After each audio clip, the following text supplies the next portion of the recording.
todos, yo soy Susana Pereira, terapeuta ocupacional, terapeuta de conducta y educadora en masaje infantil. Actualmente soy gerente clínico de Child Hope Center en la Comunidad Valenciana en España. Para quien no ha tenido la oportunidad de conocer Child Hope Center, les invito a que visiten nuestras redes sociales y nuestra página web www.childhopecenter.com. Hoy tenemos el honor de tener a la doctora Mildred Rojas, quien es aliada de Child Hope Center. Ella es médico pediatra con más de 20 años de experiencia y con muchísima experiencia en el área de neurología infantil. Durante nuestra entrevista vamos a hablar sobre un tema que es sumamente importante y que lamentablemente muchas familias pasan por alto, como es tener un diagnóstico temprano, porque en nuestras familias muchas veces nuestros hijos presentan algún signo de alarma que nosotros creemos que es una simple rabieta o un acto de malcriadez y resulta ser que puede ser un poco más allá. Por eso es tan importante hablar sobre el diagnóstico temprano. La doctora Mildred Rojas actualmente trabaja en un centro de salud en la Comunidad Valenciana, específicamente en Valencia Capital, en el área pediátrica. Y estuvo trabajando en el Instituto Valenciano de Neurología Pediátrica durante más de 3 años y medio. ¿Ok? Esto ya es en carácter privado en el instituto. Vale, pues nada, bienvenida, doctora. Muchas gracias, buenas noches aquí en España, buenas tardes y buenos días en otros sitios donde nos estén escuchando. Bueno, muy agradecida de que este grupo de Child Hope Center me hayan tomado como en cuenta para formar el equipo y vamos a tocar este tema muy importante que sería siempre como el punto de partida en todos estos abordajes que se tienen que plantear en el área del neurodesarrollo donde nos estamos relacionando o donde nos estamos uniendo aquí este equipo y que es importante por lo menos tenerlo en cuenta y darle cada día más importancia en lo que significa en sí el diagnóstico precoz, temprano o oportuno. La palabra diagnóstico acompañada siempre de temprano, oportuno, precoz es importantísimo y en la medida que vayamos desarrollando lo que tú me vayas preguntando, se verá la importancia y el por qué tener este conocimiento arraigado. Ahora, ¿a qué nos referimos cuando hablamos de diagnóstico temprano? ¿Y por qué es tan importante que una familia obtenga un diagnóstico temprano por un médico especialista? Diagnóstico temprano significa detectar algunas características o alguna condición que sea detectado a través de patrones o signos clínicos y que se detecte desde la muy corta edad,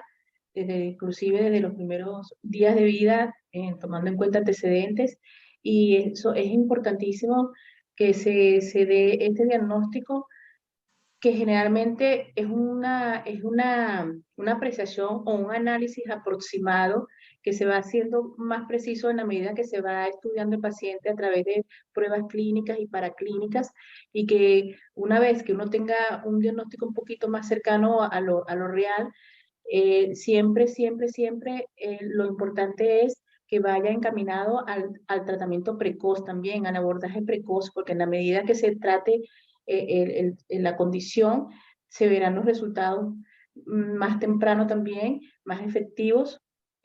y se verá la curación del paciente o la mejoría del paciente también de manera más rápida, si se puede decir de esa forma. Muy bien. ¿Y cuáles cree usted que son los motivos o los inconvenientes para que una familia no obtenga ese Hay diagnóstico? varios factores, ¿no? Pero la palabra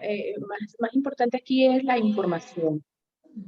La educación, la información, que van muy arraigadas o muy pegadas, pues, ¿no? En el momento que uno informa, ese es el primer punto que uno debe establecer, darle información a los padres de algo que aparentemente no va bien. Y una vez que esa información se da, entonces ya los otros factores son factores que no dependen del profesional que está dando la información. Por ejemplo, normalmente en el campo del neurodesarrollo, que es lo que más nos compete, uno da una información a los padres de que algo pudiese no estar bien o que algo más adelante a lo mejor pudiese haber secuelas de algo que pasó durante el embarazo, durante el parto o, o cualquier otro factor que haya provocado una lesión o injuria directa o indirectamente en el área del neurodesarrollo o en el área neurológica. A veces estos daños son tan pequeñitos que no se ven en los primeros años de vida y entonces comienza a participar otra persona muy importante que es el maestro, el educador. Entonces son las dos personas que dan una información de algo precozmente y el otro punto que iba a mencionar es que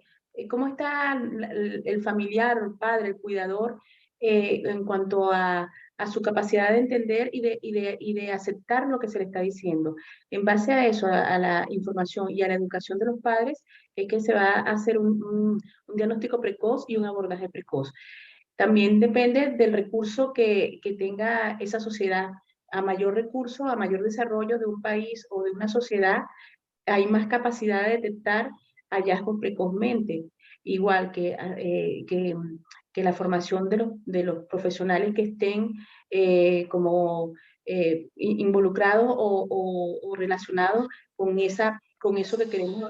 dar a entender, ¿no? Que hay algo que no está funcionando bien, hacerlo en el momento apropiado y que se tengan los recursos después apropiados para confirmar el diagnóstico y para abordarlo. A veces el problema está precisamente en eso, en que la familia no acepta esa opinión o ese diagnóstico del médico. Muchas veces se tiene que trabajar primero la familia, esa parte de aceptación antes de comenzar con un real tratamiento con el paciente, con el niño en este caso. ¿Cuáles son los signos que usted considera los signos de alarma que debe tener en cuenta esa mamá o esa cuidadora o esa maestra que debe estar pendiente de esos signos que presenta el niño o la niña en el aula, en el colegio, en casa, en el parque o en un restaurante? ¿Cuáles son esos signos de alarma que usted le diría a los padres o a los maestros o a los cuidadores? Mira, está pendiente de esto porque pudiera ser que el niño esté presentando algún tipo de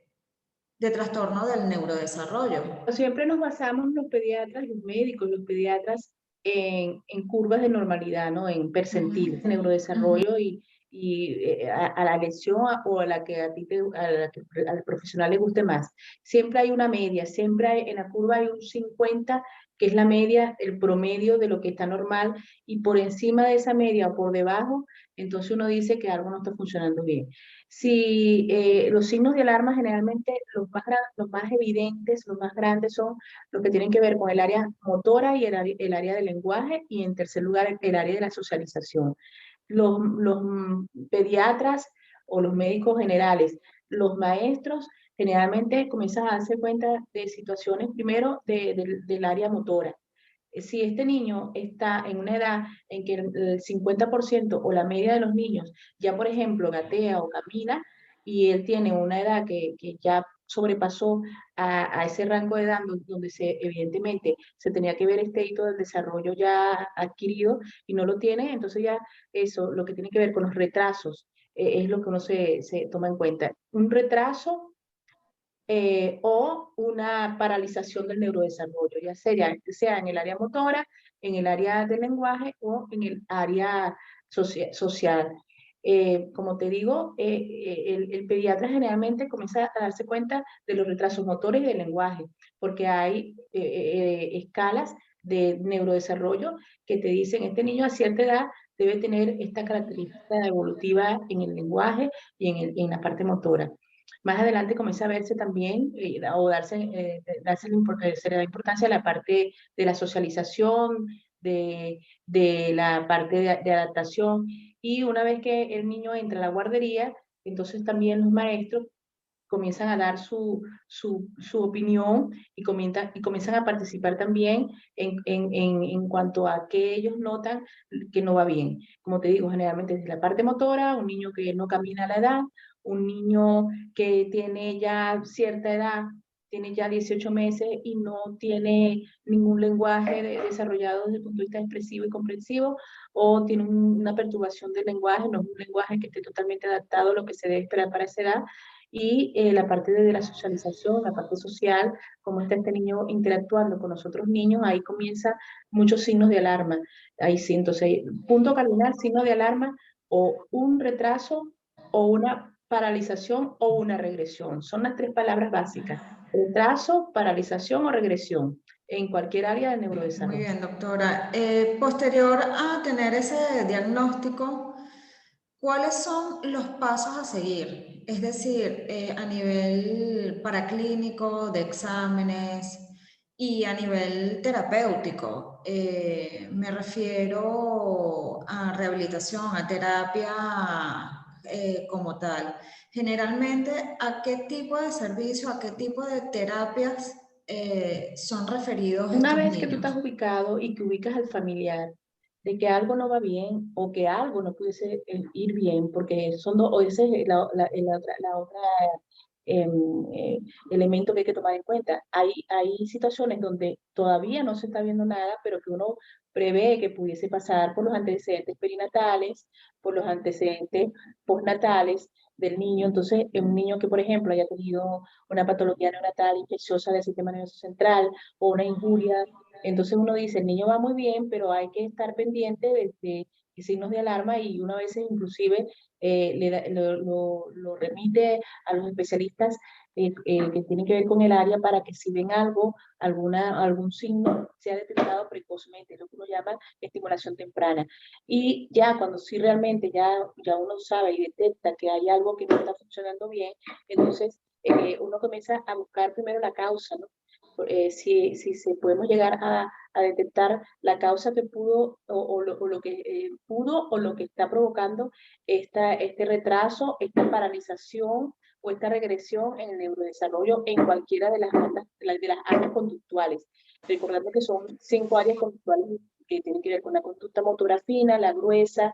el lenguaje, la adaptación y la socialización. Entonces, son las 5 áreas conductuales que uno va observando, buscar la causa y paralelamente, sin perder tiempo, remitirlo a los especialistas, a todo el equipo multidisciplinario, y ver cuál de estos grandes grupos que hay de abordaje es el que más se adapta a lo que tiene el niño. Entonces, todos son conductas. Al ser conductas, entonces hay que aplicar terapias que modifiquen estas conductas que no están bien, ya sea la conducta del lenguaje, ya sea la conducta de la socialización, ya sea la conducta de la adaptación, de la conducta motora fina o gruesa, y sin olvidarnos de otros factores como el sueño, por ejemplo, el procesamiento de la información sensorial, que cada día también tiene una gran participación en el neurodesarrollo. Sí, sin perder, menos, o no menos importante de la parte de ocio. Exactamente. Una vez que primero es ubicarse, ¿qué es lo que está fallando? Buscar la causa y paralelamente, muy, muy, muy precozmente,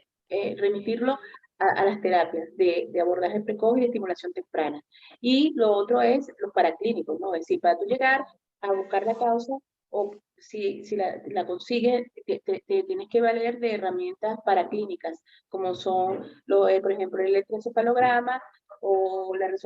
imágenes, ya sea la resonancia magnética cerebral o la tomografía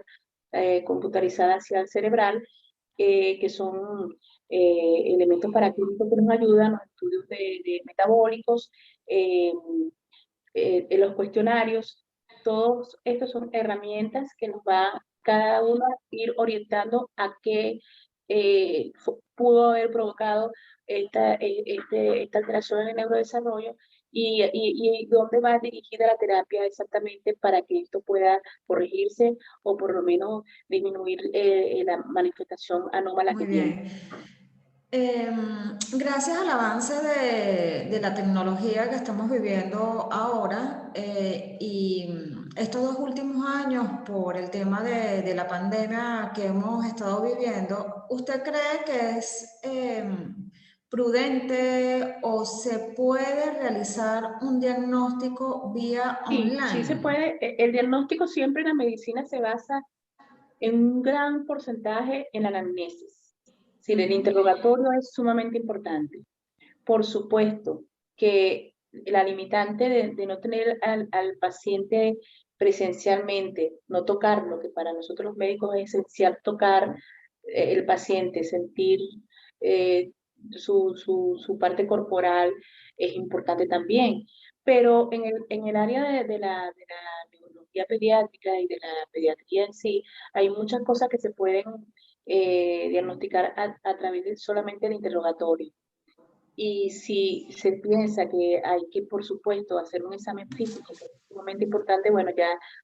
tiene uno orientar a esa persona para que se dirija al lugar donde realmente le pueda hacer un evalúo más exhaustivo y entonces ahí forma parte del criterio de responsabilidad del profesional que está dando una consulta a nivel telemático y que las limitaciones que tiene, porque todo el que se pone detrás de una cámara y detrás de la tecnología sabe que hay limitaciones, que nunca va a sustituir la consulta presencial a una consulta telemática, pero sí te puede orientar muchísimo y te puede inclusive, esta parte que estamos ahorita tocando, que es la parte del abordaje precoz, diagnóstico, abordaje precoz, tú precozmente, de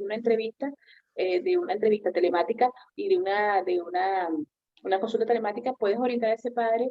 mire, eso no está bien, hay algo que no está bien o hay algo que no pudiese estar bien si el niño tuvo esto y tiene que dirigirse a tal sitio o hacerle un plan de trabajo o un plan de todos los pasos que tiene que seguir para que esto se vaya encaminando al mejor término desde el punto de vista médico y entonces aquí la consulta telemática tiene una gran importancia, sobre todo, como tú estás diciendo, en época de pandemia, donde todo ha cambiado y entonces aquí, aunque no es lo que realmente era antes, pero sí, hay que acostumbrarse que esto cada vez va a tener más cabida y que va a solucionar muchas cosas, porque una orientación, un consejo clínico, un consejo terapéutico, te puede salvar vidas inclusive. En las últimas décadas se ha evidenciado un aumento en la prevalencia de casos de condiciones del neurodesarrollo, como es el autismo o el déficit de atención. ¿Cuál cree usted que es el detonante para que este diagnóstico cada vez se vea más? Bueno, hay muchos factores. Primero que la sensibilización que ha habido, hay cada día más sensibilización con respecto a estos temas que hace unos 15, 20 años atrás no había conocimiento, no había información y pues pasaban por altos. Había el concepto de que estas personas eran raras, que eran atípicas y que en algunos casos los padres, dependiendo del nivel socioeducativo, pues tomaban conductas a veces pues primitivas del maltrato a través del maltrato físico o el maltrato psicológico para poder corregir estas conductas. Una vez que han aparecido personalidades y científicos que han descubierto que todas estas condiciones que había no era porque el niño era flojo o lento, o que el niño era vago, como dicen aquí en España, sino que simplemente el niño tenía una condición que iba más o menos cumpliendo con criterios que después inclusive el Manual Diagnóstico de Psiquiatría Infantil fue incluyendo en sus postulados, el DCM, todos los DCM, basándonos en el DCM 4 y el 5, donde ya comienza ya a verse que se da el diagnóstico de niños con déficit de atención y después empiezan a desarrollar más todo lo que tiene que ver con los trastornos generalizados del desarrollo y entonces ya no es un misterio ni un secreto que son condiciones, que son dos condiciones neuropediátricas, son trastornos neurobiológicos que no es porque el niño es vago, no es porque el niño es malo, no es porque el niño es loco, sino porque simplemente hay una situación a través del funcionamiento de sus neuronas y de sus neurotransmisores que no lo están haciendo de una manera efectiva, sobre todo en las áreas que tienen que ver con la conducta, la atención, las funciones ejecutivas a nivel del área frontotemporal, y que eso cada día tiene mayor estudios que lo comprueban y que entonces ahora ya los padres saben que existe un TDAH, un trastorno de déficit de atención e hiperactividad, ya los padres saben que existe el TEA, que es el trastorno del espectro autista, y que al tener esta sensibilización, al detectarlo en algún hijo o en algún familiar o en algún amigo, tienen la capacidad de ya verlo. Antes no, antes eso se veían como niños que, bueno, que nacían con esquizofrenia, que nacían locos, o que eran muy flojos, que eran niños malos, porque sabemos que un porcentaje de estos niños pueden terminar siendo niños disruptivos, disociales, delincuentes, y pensaban que eran delincuentes porque eran malos, pues no, simplemente tenían una condición que si se hubiese diagnosticado en ese momento y se hubiese tratado, a lo mejor esto no hubiese pasado, no hubiesen caído en la delincuencia, en la droga o en tantas cosas que a veces pasaba porque el niño no la sociedad no lo entendía. Cada día la sociedad está más empapada y más sin dejar de tomar en cuenta que todavía hay un pequeño porcentaje que se resisten a creer que existen estas patologías o estas condiciones. Hay inclusive médicos que no creen en el TDAH, que no creen en el autismo y derogan todas las teorías que puedan apoyar esto. Y doctora, yo estoy realmente impresionada, sobre todo aquí, el ver que es evidente que ese niño tiene alguna dificultad y simplemente el pediatra, evidentemente no todos, no todos, pero con la gran mayoría, los casos que yo me he topado, el pediatra dice, no te preocupes, que ella hará caso, no te preocupes, que ella hablará, no te preocupes, que ella caminará, no te preocupes, que si no come carne, comerá pescado, no te preocupes, que si no come vegetales, comerá granos. Entonces todo lo deja como eso, no te preocupes que ya lo hará. Y es precisamente lo que usted dijo hace unos minutos, que si hay unas, evidente, claro, cada niño tiene un ritmo y eso también hay que respetarlo, pero si ves que un niño en teoría tiene que sentarse por sí mismo entre los 6 y 7 meses de edad y ya tiene 12 meses y no se sienta, chico, no es que ya se sentará, es que hay algo que está pasando allí que el niño con 12 meses no logra sentarse por sí solo. Entonces, eso a mí acá me impresiona muchísimo. Y me hace mucho ruido su último comentario, sobre todo la parte conductual, porque hay muchos niños que lo catalogamos como disruptivos, como niños problemáticos, como niños malos. Inclusive podemos ver hasta mal a sus madres o a sus padres porque no le dan una buena educación y resulta ser que puede ser que tenga algo de base. Y en el colegio a cada rato va a la dirección, a la dirección, a la dirección, pero nunca se revisa o nunca se busca la causa de por qué ese niño se comporta de esa Como te dije, manera. la causa siempre es importante. No siempre la causa es orgánica, estamos de acuerdo en que el médico siempre está buscando la parte orgánica que está fallando, ya sea a nivel estructural o ya sea a nivel neurofisiológico, a través de los estudios electrofisiológicos como el electroencefalograma y o cualquier otro estudio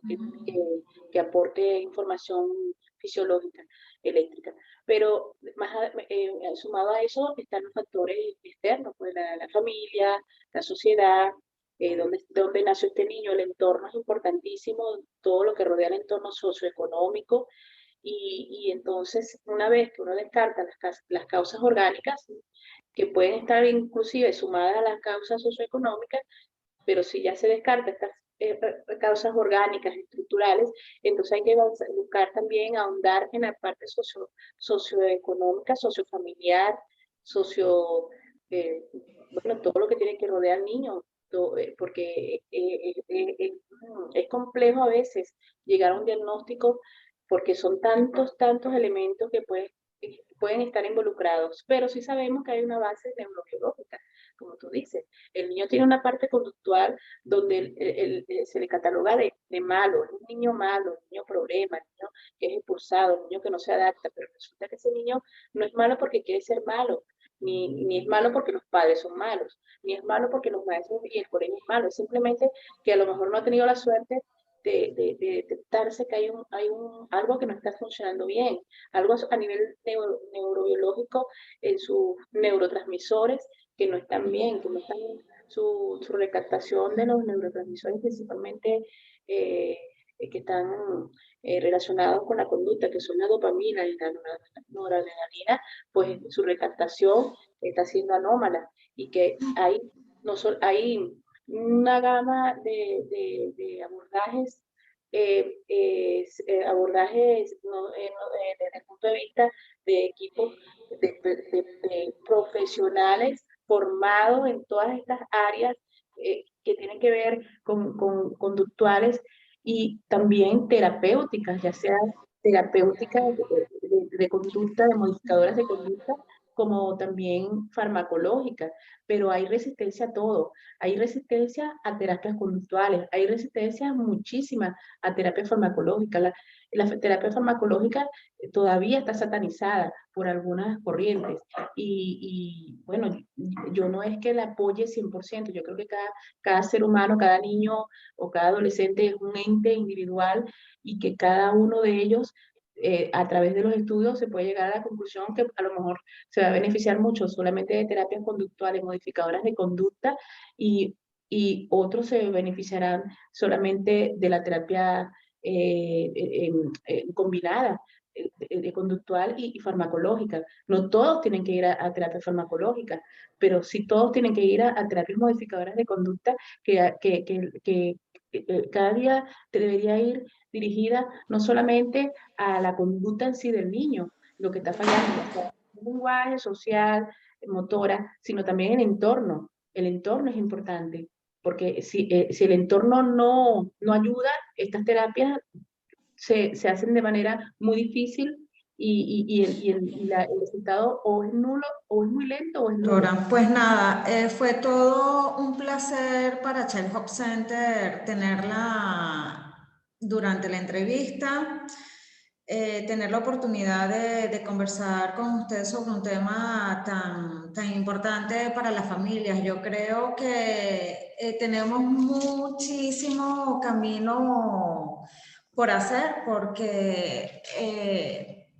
los colegios, desde mi punto de vista, son fundamentales para detectar este tipo de problemas, sobre todo a nivel conductual.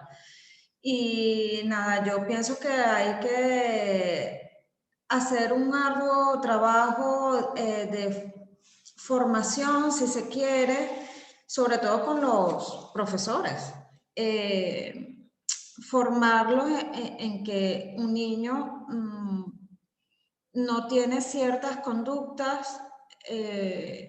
porque quiere, sino porque hay algo más allá y que eso hay que investigarlo y que hay que trabajarlo.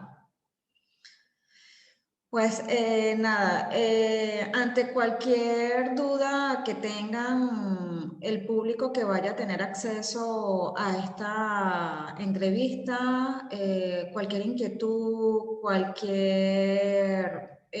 segunda opinión que quisieran tener, pues los invito a que tomen su cita a través de la página web con la doctora Mildred, y estoy segura que ella estará encantada de poder atenderlos y brindarle su apoyo y su Muchísimas ayuda. gracias nuevamente por la invitación, por la entrevista, por hacer conocer esta área. Yo espero que cada día se siga desarrollando más lo que tiene que ver con los trastornos neuroconductuales, del neurodesarrollo, porque es un área relativamente nueva, es un área que justamente ahora es que se está tomando más en cuenta y eso de los diagnósticos tempranos, si cada día se concientiza más en eso, como tú dices, incluyendo a los maestros, bueno, se verán mejores resultados, se verán niños que tarden menos en ser tratados y que mientras no son tratados son catalogados de niños que son atípicos, que son distintos a los demás, y esto crea un círculo vicioso porque el niño también lo siente, se siente distinto, diferente, siente que no sabe por qué él es así y los demás lo ven raro. El autoestima le baja a la medida que pasan los años, le baja mucho más, y sabemos lo importante que es tener una buena autoestima, una autoestima efectiva que nos haga ser más centrados en esta sociedad, más incluidos. El concepto de inclusión y de globalización tiene que generalizarse, todos somos iguales, todos nacemos con un propósito en esta vida y todos debemos ser incluidos y valorizados en esta sociedad. No hay nadie que no tenga un valor, no hay nadie que no tenga un potencial, y basados en eso debemos desarrollar todas estas áreas para que esas personas que aparentemente son distintas, atípicas, sean, tengan una autoestima suficiente para decir yo estoy aquí por algo y voy a lograr lo que quiera, pues desde su punto de aspiración y hasta donde tenga alcance sus aspiraciones también. Muchísimas gracias por su Bueno, tiempo. agradecida con Children's Health Center por tomarme en cuenta, por incluirme en este equipo. Y bueno, como te dije, te he dicho todo esto en estas últimas entrevistas, quiero involucrarme cada día más y quiero ayudar exactamente a la orden para orientar, para ayudar y para complementar el abordaje de un paciente que siempre necesita del equipo multidisciplinario o multi especialista.